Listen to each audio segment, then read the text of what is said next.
you go through that and you go outside of our reality and to the world of the unseen. And people say, what do you mean, world of the unseen? You say there's some force behind this cult? Yeah. Well, where are they then? And then you say, well, when you look through your eyes, can you see everything that exists in the space you're looking at? And they'll go, yeah, of course you can. Most people, yeah, I can see everything, yeah. No, you can't. What we call the world of the seen is actually a tiny band of frequency.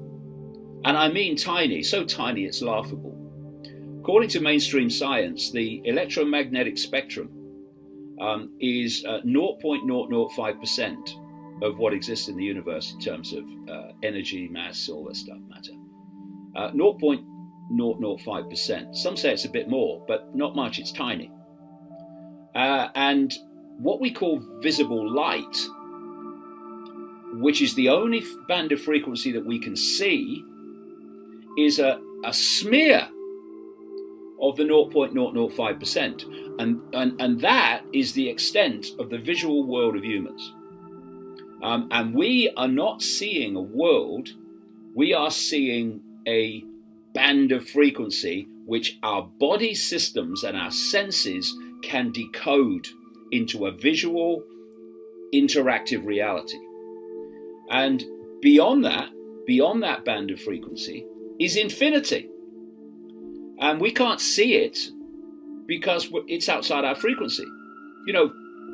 In the old analog system of broadcast frequencies like a radio, you tune to radio station A, and that's what you get. Just like tune to visible light, which is what the body does, you get visible light reality. So then you move the dial from radio station A to radio station B, and now you've got radio station B. But radio A has not disappeared just because you've moved your dial from it. It's still broadcasting, just that you're not tuned to it. And we're tuned to this visual reality we call visible light.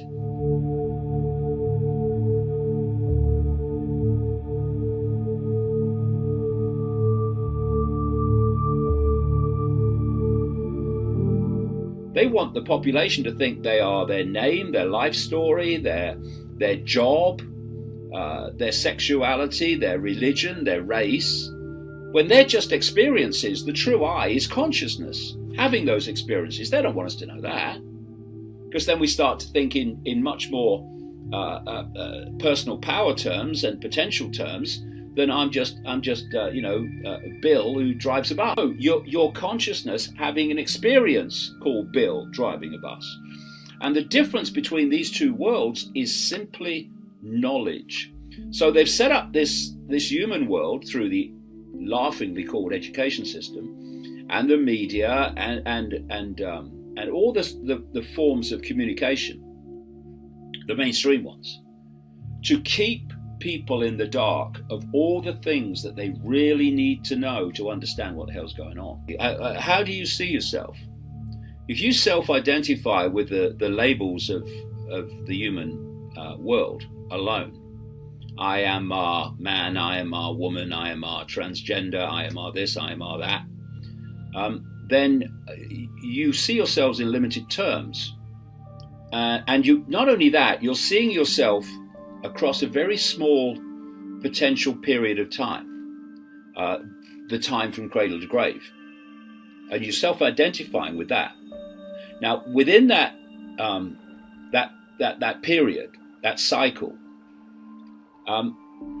when you self-identify with all the labels of limitation, then something that happens like current events and authority and law enforcement and all this can seem very, very intimidating, because what you're perceiving yourself as is little me.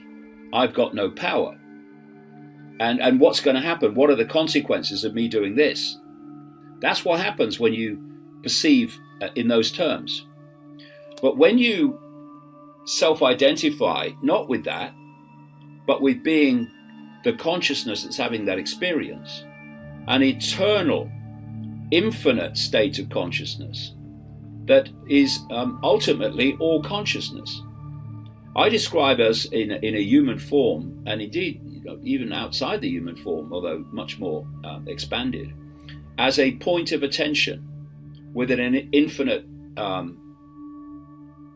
expansive consciousness, a point of attention. And we give these point of attentions names, like David Icke. And we identify, I am David Icke. I am not David Icke. I am the consciousness having a brief human experience that's called David Icke. I am the consciousness having that.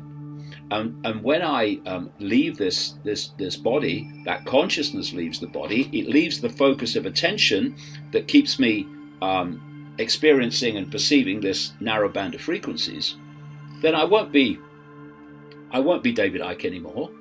That's just a brief label. I will be consciousness exploring forever, and all the dimensions and realities that are there to explore. And so when you come from that, you're actually looking at the long game. So whatever happens, I am a point of attention within all that is, has been, and ever can be. All possibility, in other words, which is what we're living in. We're living in a state of all possibility. Everything's possible in the great forever of consciousness.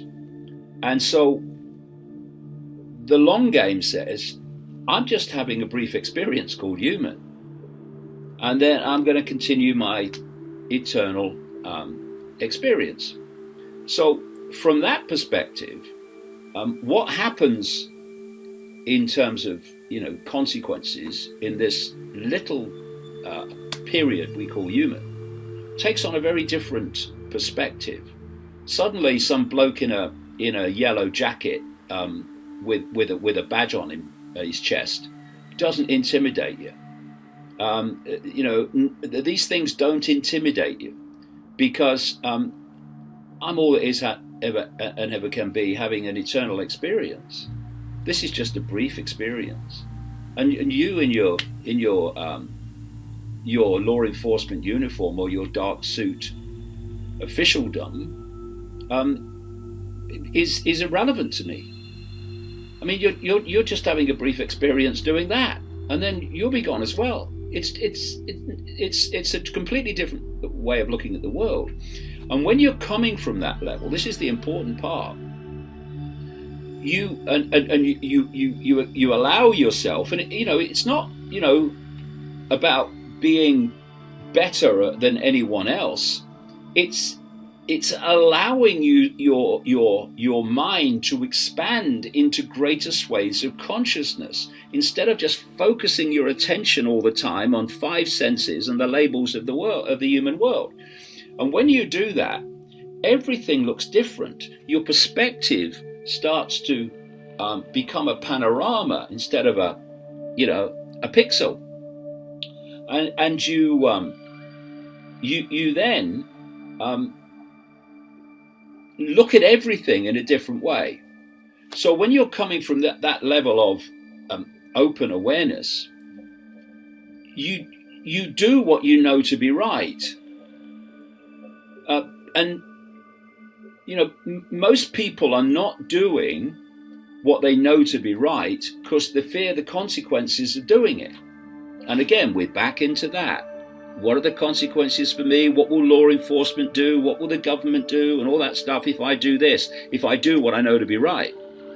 But from a more expanded state of consciousness, which anyone can get into, they really can. It's our natural state. You don't look at things like that.